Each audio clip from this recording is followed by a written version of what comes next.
There you go.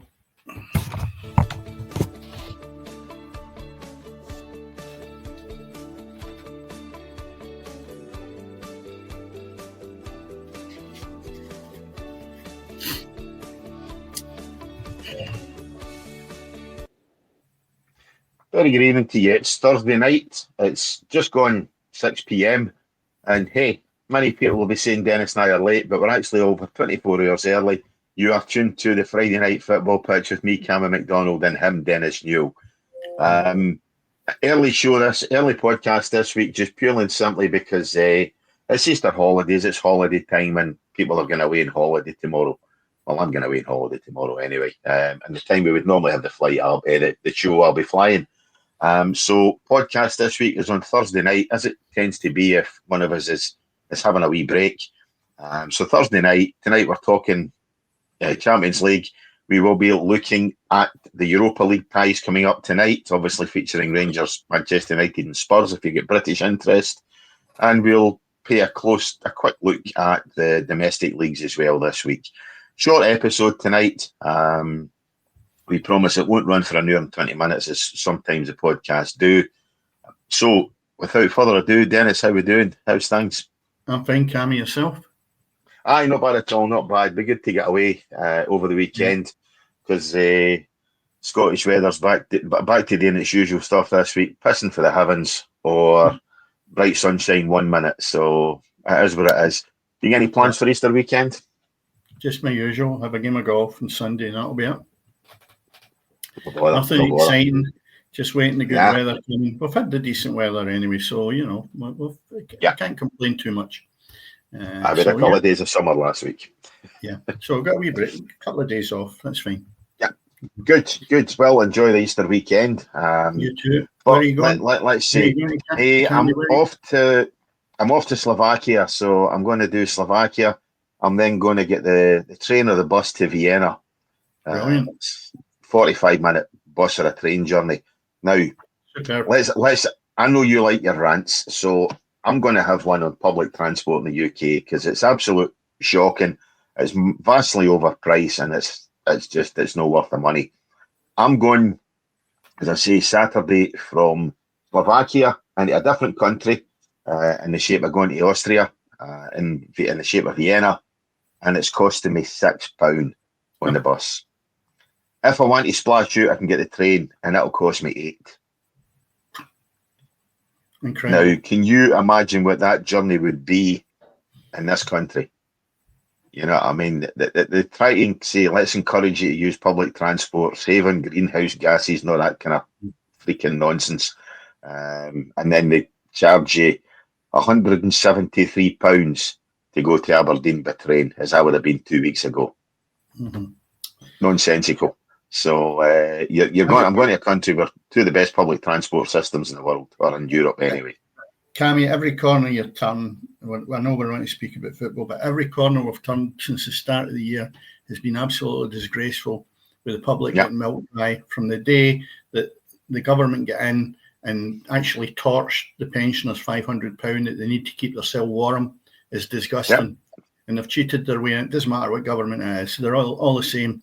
But, you look at it, car road tax, just paid that this week, £620. And you can't get a pothole fixed.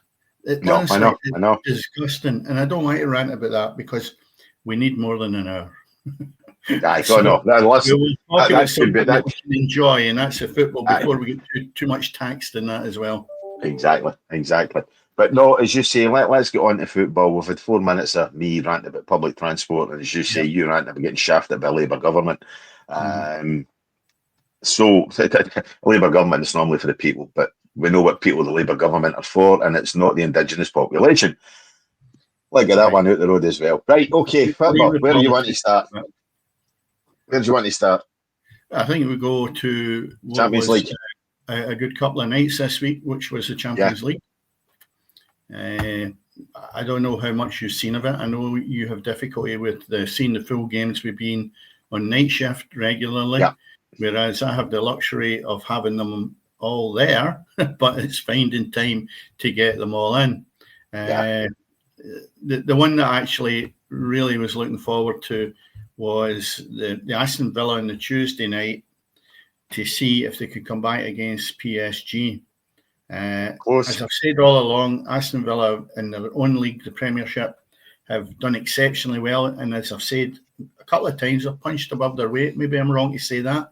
But, you know, you look at their position in the Premier League and they're still able to get to the level they were at. They're 7th in the Premier League and they were able to take on PSG. And I'll tell you what, it was an exciting game.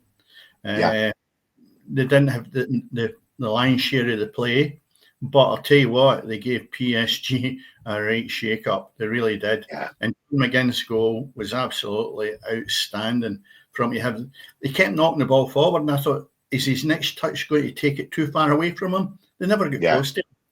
And what a strike it was, you know. And it just shows you where John McGinn has come from, to the fact of everybody questioned when he went down south, would he be able to cut it down there? Whoa, he certainly has. The boys. He's Villa captain. Yeah. World class. You know, so Aston Villa captain, a side that got the quarterfinals of the Champions League. He's a good player for Scotland as well, you know. So yeah, John McGinn's quality. But Aston Villa going forward, I mean, that was a game the other night between two really good attacking sides. Yes. PSG have different class going forward, struggle to defend. Aston Villa much the same. Going forward, you know, we like Morgan Rogers, as you say, John McGinn. You've got to look at Rashford just now. Yeah, I mean, Rashford's a different kettle of fish. Yeah, but you know, I've always believed, and I've said this all along, Rashford is still a world-class player or he was with a club that had managers that can't manage. And that's the bottom line. You're there to manage players. They've already got it easy. The bulk of these managers come into these top-flight jobs. They don't have to tell people how to, or show them how to take a throw-in or a by kick or a goalkeeper how to kick the ball over the halfway line. That's all done. These players have got an education and a technical background that far exceeds your normal human being. So these managers are coming in, and all they've really got to do, and I know it's a hard shift, is to manage them. Now, when you look at the potential of some of the players that have left Man United, or you're not getting the best out of them, I'm just using them as an example. It's absolutely a shame that the public, don't see the best of them because they are not managed to the requirements to get the best out of them, because there's people in the job don't know how to do it. And they always look for injuries or excuses, and I think, no, man management skills is what a lot of these managers need, and a lot of them don't have it. All they would like is a big deep pocket so they can pull out £100 million player. The player's already been in a position where he's seen it, done it. Oh, the job's easy for them. Go and get somebody that's been in there and has to work their socks off to get the best out of players, like the Bournemouth guy and people like that. These are real managers. No, the guys that are sitting at the top of the tree, bringing them in and then maybe even trying to look at next season like the Manchester United man just now. I just don't. I've said that all along. He should be getting more out of the players than what he's actually doing. And for Rashford to go to Aston Villa, I think was atrocious for Manchester United supporters to see him going there to Aston Villa and performing the way he is now. Boy's world class. I don't care what anybody says. Yes, he's dipped and his head's been elsewhere, but that's up to the club at that particular time and the management to get the best out of him. And they certainly haven't done it. But Aston Villa's doing it. And, you know, they ran them close last night. And I just look at Aston Villa and say, well, you can hold your head up high. And it's just a pity you get PSG, because to me, they're my tip for winning this. And, you know, we've seen them playing other teams and they've just blown them away. So, yeah, good on you, Aston Villa. I was really delighted. And their league form has been excellent. You just look at the last half dozen games. They've lost one, and the last 4 matches have won. So they're really on a roll. And the manager's actually got to take a lot of credit for this. Oh, he's done an exceptional job. Emery's magnificent. He really is. I know at Arsenal, I thought, oh, is he the right guy? But I'll tell you what, he's proven he's worth at Aston Villa. Absolutely unbelievable. For me, I would give him, I think, without looking into it in too much depth, probably the English player manager of the year. If you look at where they're actually sitting at this moment in time. I'll be honest, I think it's going to go to Eddie Howe. It probably You will. know, I think Eddie Howe's due it in terms of, obviously he's won Newcastle their first trophies, took them into the top 3 last night. Yeah. And again, comparisons with Aston Villa, you're looking at two sides that are absolutely outstanding going forward. Yeah. You know, in the shape of Isak, Newcastle United have an outstanding striker, you know, and they've got a few guys. They've also, however, got a few players that can defend. Fabian Schär going forward and at the back is an outstanding player. You know, they've got several quality players in it in Newcastle, and he's starting to mould them into a team. Yeah. You know, so I think when you look at that Premier League next season, Liverpool, as you said before we came on here, they've managed to secure Van Dijk to 2 years. They did it last week with Mo Salah as well. Liverpool in terms of going forward next year. What we'll do is when we get through, we'll come to that, and we'll then can be looking maybe in another week or so to be looking at the people that's really up there challenging hard and for that manager of the year, because I tell you what, it's been very, very good. Just looking at the other fixture, Borussia Dortmund beating Barcelona 3-1 again.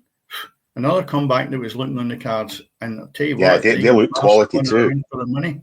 Each of those games, the Aston Villa and the PSG and the Borussia Dortmund and Barcelona, for me, it just ran out of time. That's what it was. I mean, I think there was still half an hour to go in the Borussia Dortmund game or the Villa game. One of the two of them, I think, still had half an hour to go, and I'm thinking, wait a minute, you've got a chance of getting this. But it never happened. But again, Dortmund with 2 goals disallowed as well, which were very close offsides. Yes, yeah. You know, and that was all they needed. So they did really, really well running Barcelona close, as you say. And again, another side who looked a shadow of themselves. So the first tie, Dortmund looked completely outclassed in the first game in Barca. But playing in front of that yellow wall on Tuesday night, you know, they were just a different class. They looked good going forward. Barcelona at times looked so shaky at the back. I think Barcelona have got a problem. They don't have a decent goalkeeper between the sticks as well. And centre-half pairing at times looks a bit shaky. They make up for that going forward. And how many sides in that Champions League do that, you know, which I know you say you fancy PSG, purely and simply based on the fact that they're the only side who can defend with any consistency. Although again, last night they looked kind of dodgy. As Inter Milan, you know, and that's why they're my tips. So it'll be interesting to see what happens. The Real Madrid game in Arsenal was another treat as well, because you look at Real Madrid and you say to yourself, you're expecting them. I mean, we chatted briefly about it last week on the front of can they turn it around, but the gap was so big, and it really was a matter of if Arsenal get the first goal, the tie was done, and it could have been done when Saka actually went up and tried to beat the goalkeeper. You know, later on, I was pleased for the wee guy, and I'll tell you why. Because he's a really, really good player. At least he's got the bottle to step up and take it, whether it's the right way to do it or not. And secondly, he came through a really hard time of racial abuse when he played with England and missed a penalty as well, which was disgusting. And he was only a kid. So for him to stand up there in that arena and didn't actually try and have the cheek to chip the goalkeeper was unbelievable. But when he went up, I went, oh, this is a bad move. I don't like the idea of that. I was waiting for somebody maybe with a big heavy boot that could just rip the net out and the tie's done. Because at that point, there was no way back for them. Instead of that, it gave them a lease of life, and the goalkeeper saved Saka's penalty, and it then went back and forward. But it was inevitable. Arsenal just needed another goal, and Saka was the man to get that goal, and it was a great wee dink over the goalkeeper. And then they finished off with an extra one, which gave them 5-1. And Real Madrid, shadow of the team. I think Ancelotti knew that'll maybe be his last Champions League. I can't see him still being there next year. I think a few seasons now they'll maybe try to get rid of him. But at the same time, Real Madrid, which when you look at it, that's failure to them. Failure. Going out in the quarterfinals is appalling as far as they're concerned. Yeah, incredible. But if you see that stadium, it's absolutely massive. I wonder what it's like up that top tier. There must be like midgets down in the park. So But I really thoroughly enjoyed that game. I only watched the highlights of Inter Milan and Bayern Munich, and again, it seemed to be better than it was the week before. But Inter Milan and Bayern Munich gave them a run for their money. Again, another fight back was on the cards. But Inter Milan, strong enough and managed to pull through. And that was a game I felt if it had gone a bit longer, Bayern might have got something more out of the game because there's a few near misses near the end. So good finish for the first one for Harry Kane. Took it nice and early. I think caught everybody surprised, put them one in front, and then Lautaro Martinez. And then you'd Lautaro Martinez for Milan, basically getting one back, pulling back the equaliser. Then they go 2-1 up, and then Bayern are chasing things. And again, as you say, 20 minutes to go. It looked as if they're in with a shout of maybe pulling something from that game. But Milan just, that last 4 or 5 minutes where it was constant attack after attack, Milan just did enough and only just. And as I say, that's why I think they're my tips. Just they can defend, I mean, don't get me wrong. Their defending last night looked a wee bit harem-scarum and they were chasing shadows and whatever else, but they just did enough to stop Bayern getting that goal that would have levelled the tie on aggregate, So you look at the semi-finals coming up, 4 fantastic sides there, and all with slightly different styles of play. You've got PSG who are a wee bit cavalier-like going forward. I suppose Arsenal's the closest to that, but up until these 2 ties, you're sitting there going, Arsenal can't really score, but they've managed to find 5 goals against them, against Real Madrid. Milan can defend. When you look at Arsenal's goal scoring, it has been better since Havertz has been injured. Trossard's been left out, and Sterling doesn't come into the frame. Now, I've said this all along. You're not going to win anything with those 3 players playing. And it's proven the case where it's a midfielder that's breaking forward and playing as a number 9 now. And he's actually doing the job. If no setting players up, he's up there finishing. So you look at it and you say to yourself, it is the case that the 3 forwards, although Arsenal are still sitting there in second spot against Liverpool in the Premiership, could that maybe have been the difference? That the 3 up front were missing too many chances?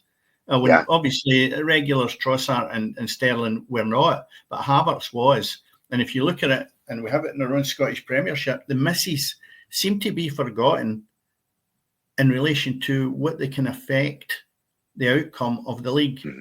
And I've rattled my gums about this with Rangers for I don't know how long, but and I've said it with Arsenal as well, that the 3 up front that I've just mentioned have not been contributing to the Arsenal to get to this position they're in now.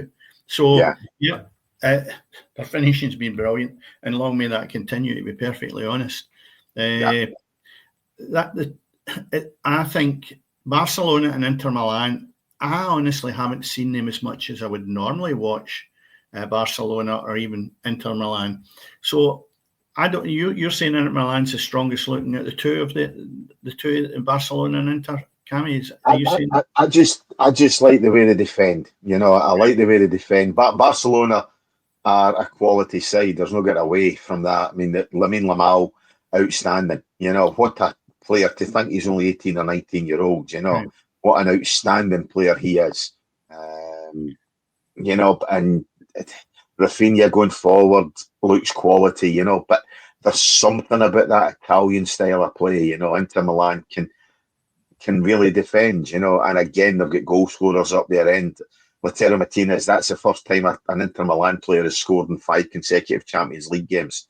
So he knows where the back of the net is as well, So, no, there's just something about it, and obviously the 2 ties, Arsenal against PSG, as you say, Barcelona against Inter Milan, the 2 semi-finals that we have to look forward to at the end of the month. What a couple of cracking games, 2 cracking games in prospect. Arsenal, PSG, that could end up 10 each in aggregate. It really could. Both sides attack so wholeheartedly. As I say, both quite cavalier. But as I say, there's just something about Inter Milan that I quite fancy them to get to the semis. Quite fancy them to get through the semis to the final. Well, I think I just think they're stronger. Yeah, I think though when I look at it, the two teams I'd like to have kept separate would have been Arsenal and PSG, because I think we had a better shout against Barcelona or Inter. It is what it is. I would have even liked Arsenal and PSG as being the final, and it could work out that it's entertaining enough that it might be better than the final. Yeah. Because that's what you sometimes find. The final is a wee bit of a damp squib. And the run-up to it, which we've had a glut of recently, has been outstanding. The quality is amazing, Cammy. It's absolutely outstanding, some of the play. I sit in awe of it, and I look at it. I don't know if people... I've played the game a little bit, not very good, right? But I know how difficult it is to play at the level I was at without people being up the terrace. And do they really understand how difficult it is to control and pass the ball the way these guys do? Their first touch is amazing, absolutely amazing. And their vision, unbelievable. Yeah. And really, it's a great spectacle. And if you can't appreciate what we've had in the last month, say at least the last month of the Champions League, you'll never appreciate football. Yeah. You know, I mean, you know, Dennis. He kicks last week with Declan Rice, world class, you know, absolutely amazing. So, I mean, you know, obviously over the last few seasons, I've kind of not so much fallen out of love with the game, but, you know, I haven't enjoyed watching football. You know, for me, it's not been exciting. It's not been good. The Champions League was getting boring. You know, it was the same sides all the time. And to a degree, it still is. It always will be. But there's just something about this season's Champions League. And to be fair, this season's Europa League as well, you know, that I've enjoyed getting up in the morning, watching the highlights for the night before. You know, a few times I've been late to get to the gym just purely and simply because I've been sitting watching the games on the, you know, on YouTube from the night before and looking for a few extended highlights of games and things like that. So, yeah, it's the only way I can really watch the game just now.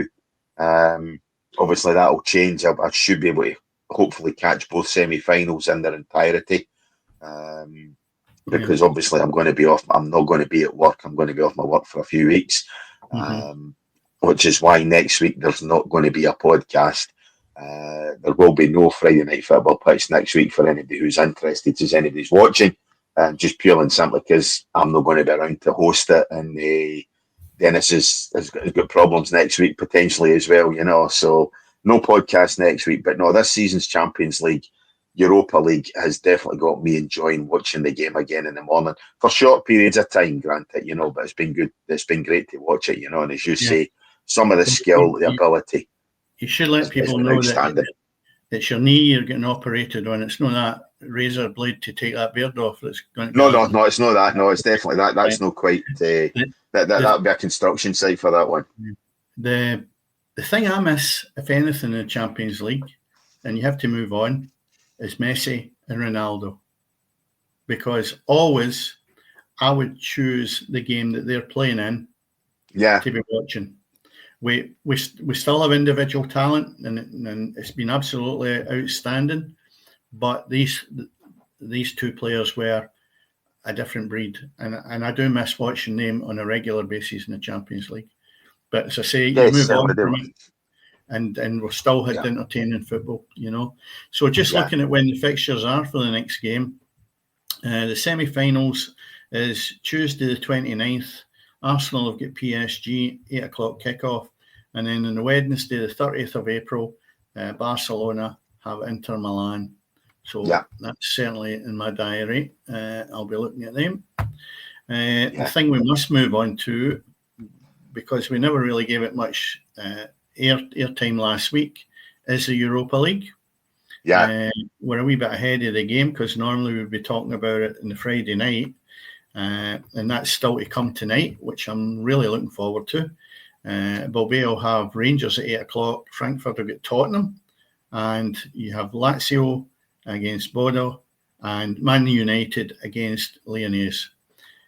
All 8 o'clock kickoffs. I'll tell you what, a lot of good football in among that. But again, Cammy, I've got to say that there is a gulf between the Champions League 100%, in quality. And yet, when you look at Tottenham and Man United, with the money that they've spent, maybe a couple of the other foreign teams, it shouldn't be, you know. But I wouldn't say it's substandard. But when you watch Tuesday, Wednesday, and then you hit the matches on the Thursday, I then go, oh, that's dipped.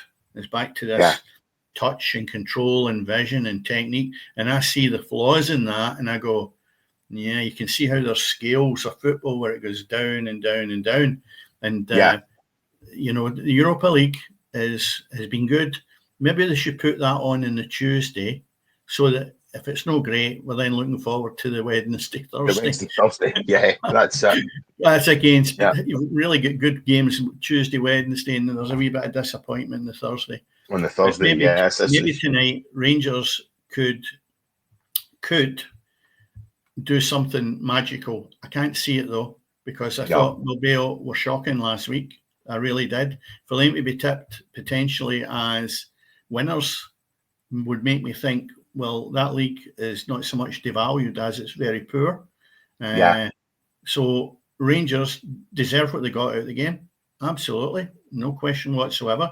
And they're going over there to Basque Country and they'll have a go at them. And there's no reason other than the fact if Bilbao come out the traps as they should have done last week, then Rangers could have a really tough time of it.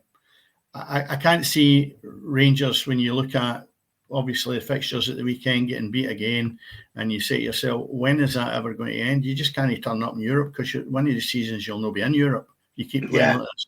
If they keep playing like that, that's it, exactly.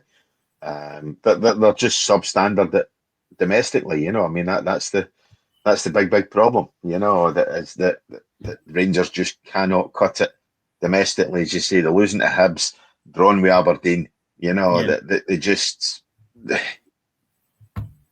There's something sadly lacking, obviously, at Ibrox, other than the fact that they've got a decent manager. You know, there is definitely something sadly lacking at Ibrox.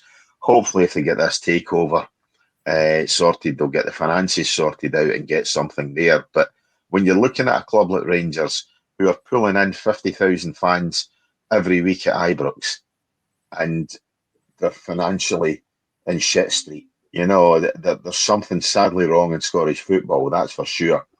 You've got to question what's happening to the money. I know I've rattled on this season about what Dessers' salary is 27k a week, right? Yeah. You've got to question, when you don't have money, why you've made that signing in the first place. Yeah.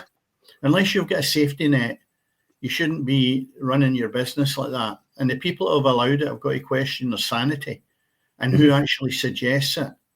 I mean, you just look at what the end product is for your 27k a week. I would be gone berserk.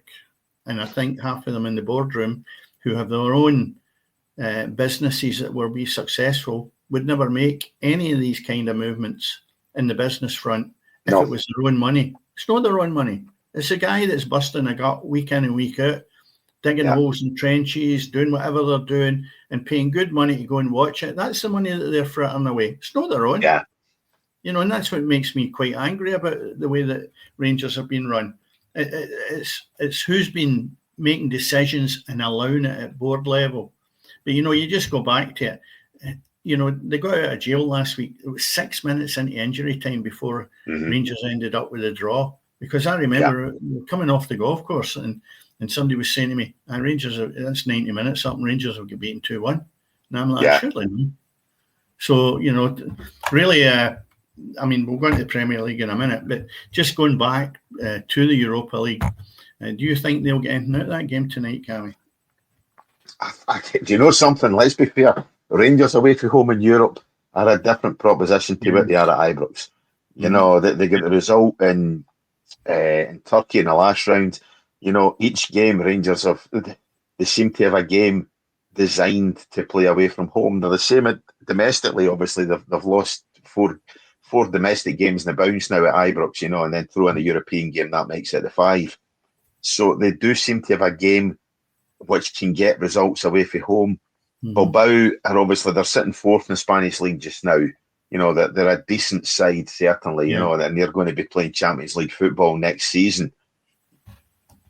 I think Athletic Bilbao are favourites purely and simply for the fact that the final is going to be contested there. I don't think for any other reason are they favourites in that tournament. I would still have Manchester United, or before last week, Lazio finishing and beating Bilbao, you know, and potentially going on to win that tournament.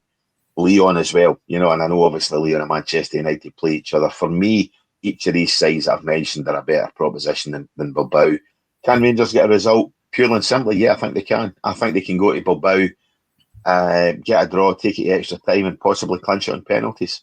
So there you go. There's my tip. Rangers on penalties tonight.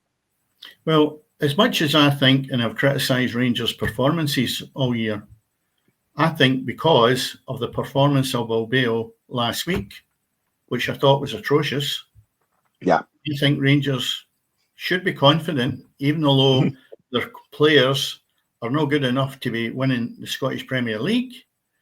I think can be good enough to go to Spain and say, stuff you lot, you struggled against us at Ibrox, now we're going to go and get ourselves into the semi-final of Europa League, which would be astonishing.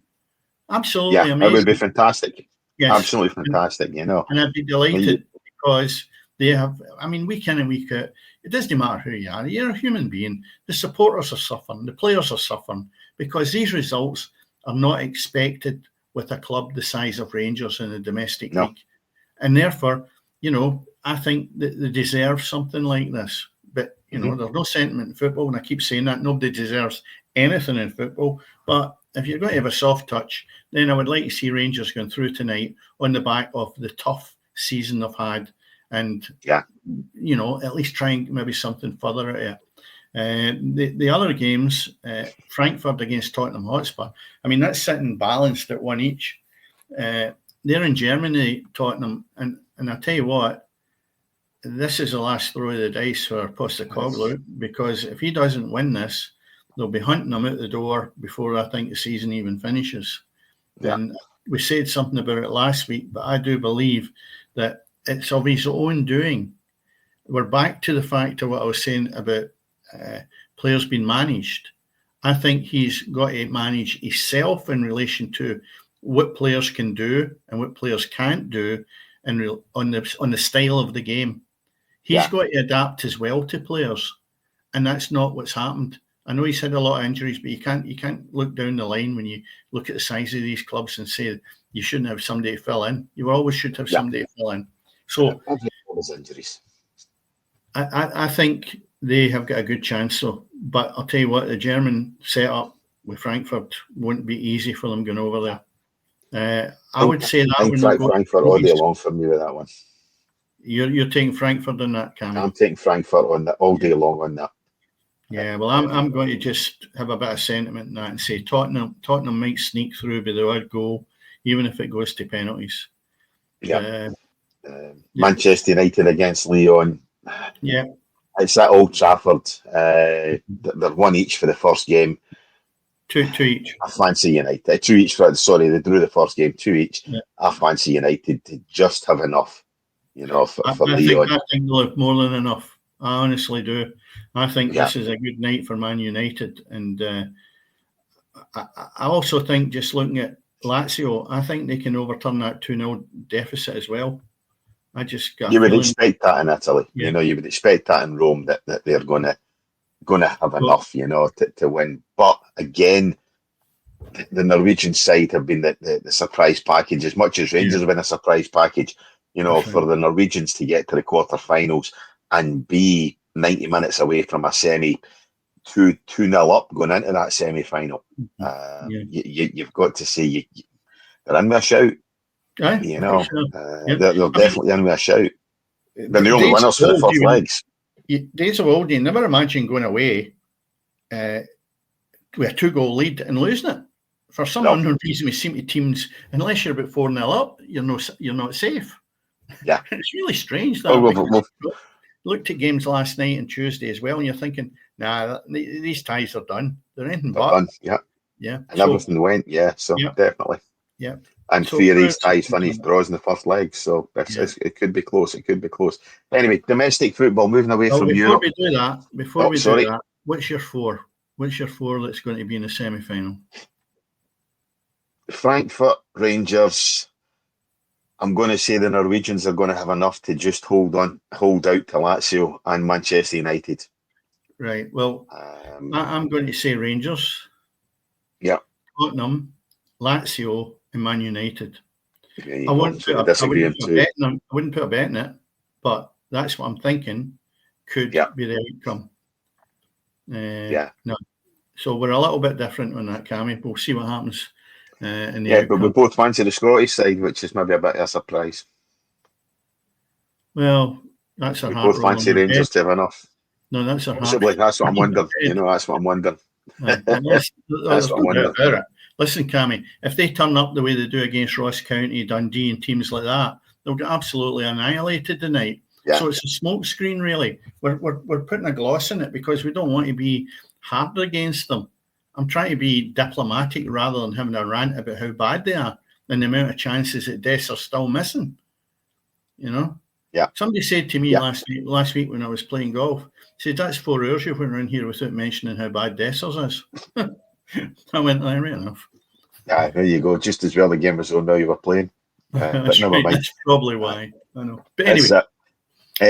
Domestically, we'll run through very quickly because I say, obviously, I've got an appointment at 7:15 tonight, which is why we're going to rattle through. Sure. That I have a meeting with that construction worker who is going to do the beard, Dennis, at 7:15. So, all right, that's fine. There we are. That's the Easter trim. All right. Well, what we want to do, Premier League of results. There's one we've got to touch on. That was just last night, and I always found that strange. I didn't think that there was games of that level were allowed to play when the Champions League was on. No, they can. Yeah, the Newcastle game. What an outstanding result for them. 5-0. Unbelievable. 4 at half time. I know. Incredible. I mean, they're sitting now in 59 points in third place in the Premiership. Yeah. Amazing. They had a wee slump for a wee while, but I'll tell you what, the last 5 games have won them. Brilliant. Mm-hmm. Absolutely brilliant. And won a trophy as well. That's right. Monday night gave us Bournemouth against Fulham. Bournemouth going really well, sitting in the 8th spot. Beat Fulham 1-0. And the Sunday matches, Chelsea and Ipswich drew 2 each. Liverpool beat West Ham 2-1. I think Liverpool deserved that. I watched that match. West Ham are sitting, I think, 4th bottom. They've got a cushion there. They're safe. They've got the cushion. No, but at the same time, I think what West Ham will be looking at is this season to finish as soon as it can and get new players in. Yeah. Because they just don't have that cutting edge or, what would you say, quality that's needed to compete against top teams at this moment in time. And Liverpool being top team, just wore them out. That was how I looked at it. Just wore them out. Wolves again, brilliant result, 4-2 against Tottenham. I mean, that's a right bad result for Tottenham, especially when Wolves were looking, as we said last week, probably up to 2 months ago, were looking as if they could take a drop. Oh, certainties. Yeah. And then 9 goals since Sunday to Wednesday. 9 goals Newcastle have scored. They beat Man United 4-1 on Sunday. Incredible. Absolutely flying. And I think that cup success actually worked wonders for them. Big goals again. Man City 5, Crystal Palace 2. So they've taken a couple of doings in the space of just a week. 10 goals in 2 games. 10 goals. Where have they gone to? If we look at their position in the league, they're sitting in 12th spot, quite healthy. You wouldn't have expected them to be losing 10 goals in that period of time. Brighton and Hove Albion 2 each against Leicester. Notts Forest going down 1-0 to Everton. Again, not Everton grinding it out, looking good. Mm-hmm. Southampton been beaten 3-0 at home by Aston Villa. And Arsenal drawn with Brentford 1 each. No bad results, honestly. You look at some of the teams that are actually battling away there. Looking at the fixtures for Saturday, I nearly said tomorrow. Brentford are playing Brighton, Crystal Palace, Bournemouth, Everton, Man City, West Ham, Southampton. That's a tester for West Ham because I'll tell you what, Southampton have gone, right? But they will still be fighting for a bit of pride to try and get points because that'll be the first time they've done that all season then because it's absolutely shocking. Yeah. They have been dreadful this season. They have played 32 games and they've got 10 points. Yeah. So West Ham must be worried about that, Ty, because you don't want to be the team that's sitting in 4th bottom, although you won't go down. But the thing is, it would show you up in a light that your team is not very good. The other tie, and it'll be really interesting, this one, it's 5:30 in the evening. Aston Villa against Newcastle United. Wow. I think that to me is certainly the tie of the Saturday matches. Yeah. Sunday's Fulham, Chelsea, Ipswich, Arsenal, Man United, Wolves. That's another one. And Leicester City against Liverpool. I think that's a foregone conclusion. But Monday night's another interesting one. Tottenham playing Notts Forest. Tuesday is Man City against Aston Villa, another top one. And then Crystal Palace on the Wednesday. They are playing Arsenal away. And then that's back to next weekend. So there's a lot of few games. Yeah, interesting. Good ones. Yeah. Good matches to be coming up on the back of what we've just had a feast of Champions League football. Yeah. Obviously, bank holiday weekend this weekend in South England, make the most of the bank holiday, with the additional fixtures and things like that, So something we don't really do up here because we tend really only to have the one day. We really just have the Monday bank holiday. The Friday's obviously only for those of us who maybe work for different companies, but it tends not to be a holiday across the board up here on the Friday. It's an English bank holiday. Yeah. Anyway, let's look at last week's Premier League. Saturday gave us Kilmarnock going down 5-1 at Parkhead to Celtic. I've got to say, and I raised it right at the start of the season, Celtic played Kilmarnock, and I think it was 4-0 or 4-1 or something like that. Celtic blew them away. First game of the season, yeah. Yeah, first game of the season. And I had a rant about Derek McInnes having a go at Celtic or not having a go at Celtic and just having two walls trying to defend against Celtic. And it's never going to work. And I think that always shortchanges the supporter and also is like looking for self-preservation. Well, it's a custard pie in 2 games in because I didn't see any different approach at Parkhead. Now, it may well be said, well, it wasn't a case of that's the way we approached it. It was the only way we could play because for the first 20 minutes, Celtic were unstoppable, Cammy. Absolutely unbelievable. The pace of the game that they played that at and the finishes was unreal. And I thought, when I said last week that without spending money and keeping the likes of Kyogo and people like that, you would be looking at the 8, 9, 10 goals maybe, right? Taking players out. That was the one thing we mentioned, Yeah, and I said taking it out weakens it. Now, I think if Kyogo had been there, hypothetical though, Celtic would have been up in 8 or 9 because they just didn't have that extra body that would take half chances or burn Kilmarnock out totally. And it ended up 5-1. But after 20-odd minutes, it's 4-0. And I'm saying to myself, well, wait a minute. That proves the point almost. Why don't you go for the jugular? 5-1 is an embarrassment. But if you want to be the top team in that league, you want to expose everybody for the deficiencies because you have got the most spending power. You've got the strongest team. Let your supporters enjoy it. And I know you don't want to see teams getting devalued because we talk about that in ladies football. There's teams go away and they get beat 10-0 and all the rest of it. But this is development in ladies football.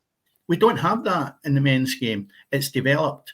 But if you can't get your players right and be, approaching the game properly, there's 2 things.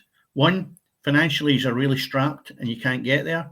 Or 2, you've not got the capabilities on the park. But Celtic could have run out. I actually get bored with the last half hour of the game because I thought this is going nowhere now. The game was well done. But the Kilmarnock, I don't know. I thought it really I get bored with Kilmarnock, I'll be honest with you. I mean, at the end of the day, I think Derek McInnes as a manager is starting to be found out, He got found out in his last 2 or 3 seasons up at Aberdeen and he held on to him. I think it's the same at Kilmarnock. I think football's, sometimes you say managers are due a break. I think football's due a break for Derek McInnes, to be honest with you. I think he's at a point in time where he really has run out of ideas, as a manager, I think our game needs exciting. It needs exciting young managers, young managers who are interested. And every time you see Derek McInnes after a game, it's monosyllabic. It doesn't look interested. It is what it is almost, And I think as a manager of any side in the top flight, or as a manager of any side like that, the minute you are giving off that impression after a game, I think you're done. And personally, I think Kilmarnock need to move on because all he's done is take Kilmarnock backwards over the last season and a half. They need to move on in quite a lot of areas. And the first one, without having a go at the manager, is that pitch. That pitch is disgraceful.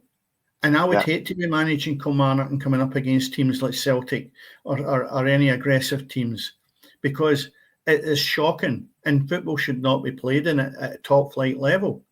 Mm-hmm. And then you move to the manager, and he's got attributes. He's working his socks off week in and week out. Sometimes it doesn't work for you. And on this occasion, you're right. It's no work for him at Kilmarnock. And it's certainly at the latter stages of Aberdeen, it didn't work. But then you sort of think sometimes, is his mind somewhere else, like Ibrox?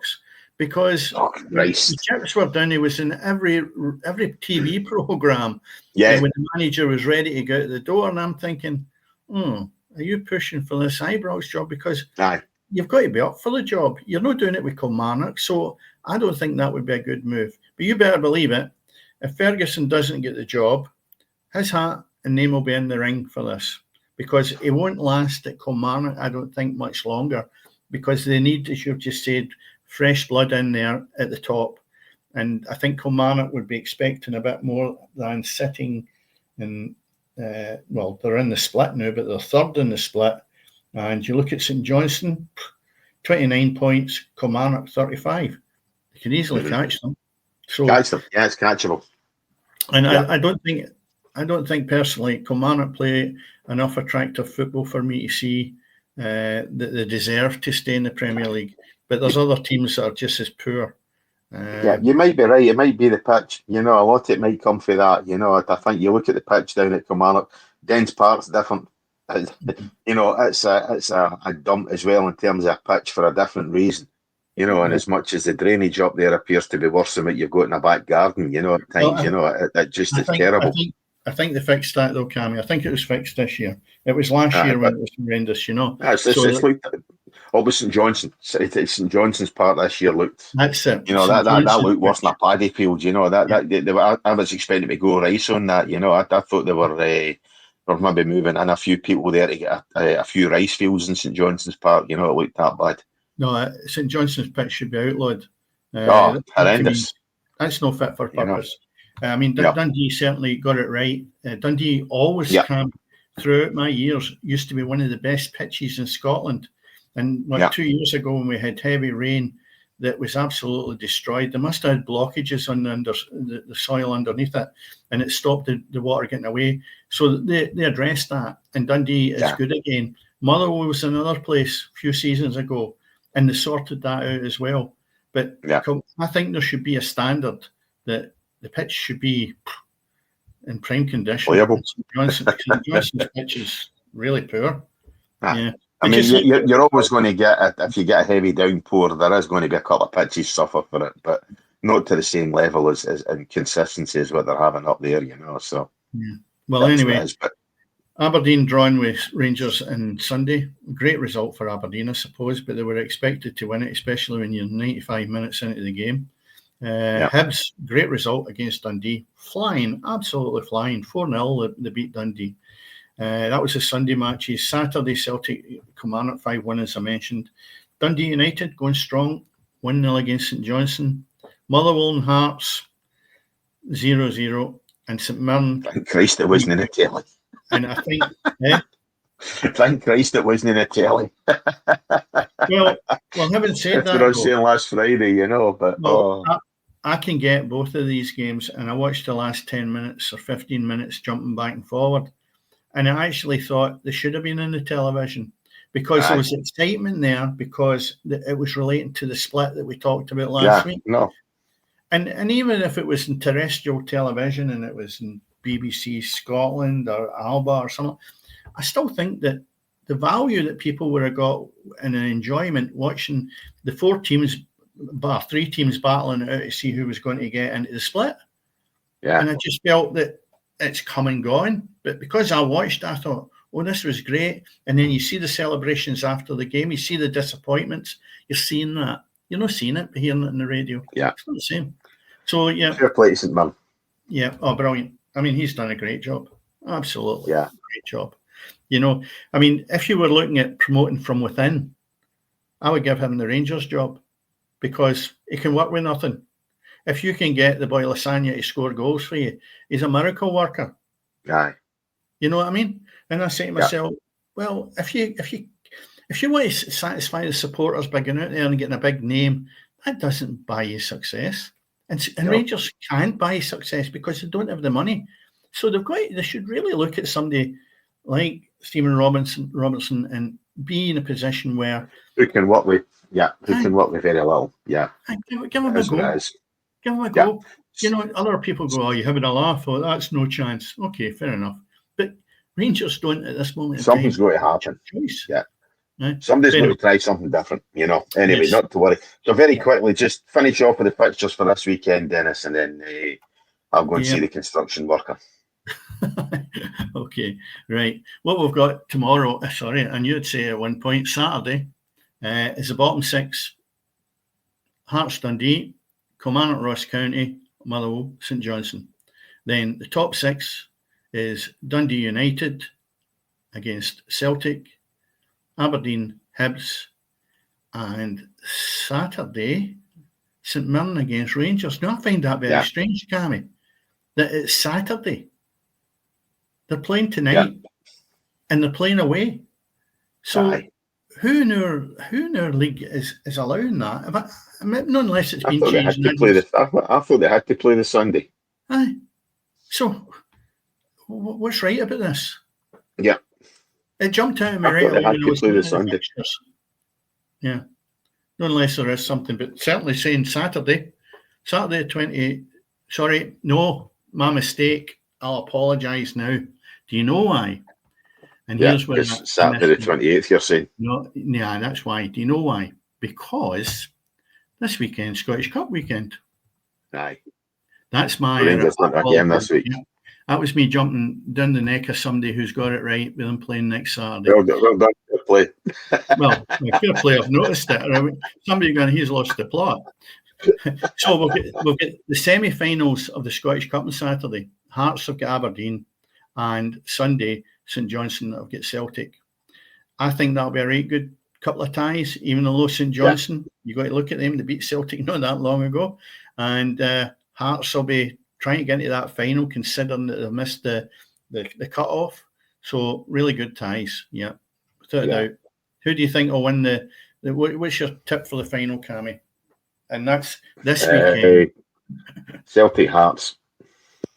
Yeah, I think Hearts have got a lot to be playing for. Maybe, well, so have Aberdeen, but I just feel that Hearts have their names written on getting to the final. Celtic Hearts. Yeah, definitely are. But that's what it is. But anyway, that's us done for tonight. As I say, thank you very much as always to Dennis for joining me, keeping me right, keeping the guys who do the fixtures. Oh, hang on, no, something along the lines, but keeping them right. But as I say, it's been a really, really good week this week, the Champions League stuff. Next week, we don't have any European football next week at all. As I say, domestically, we're almost done. So for various reasons, I say there is no football show next week. The Friday night football pitch will not be on next week. As I say, I'll be lying, recuperating in a hospital bed somewhere. Dennis, we don't know what he's doing, but he'll find out during the week. But there will be no podcast next week. We will be taking a week's break. So it's our mid-season break. We're having it in April. Scottish football has it in January, but hey, it is what it is. So thanks very much to you, as always, Dennis. Thanks very much to folk for listening. We are done for the evening. Just remember, get yourself along to a game at some point this weekend. Good night.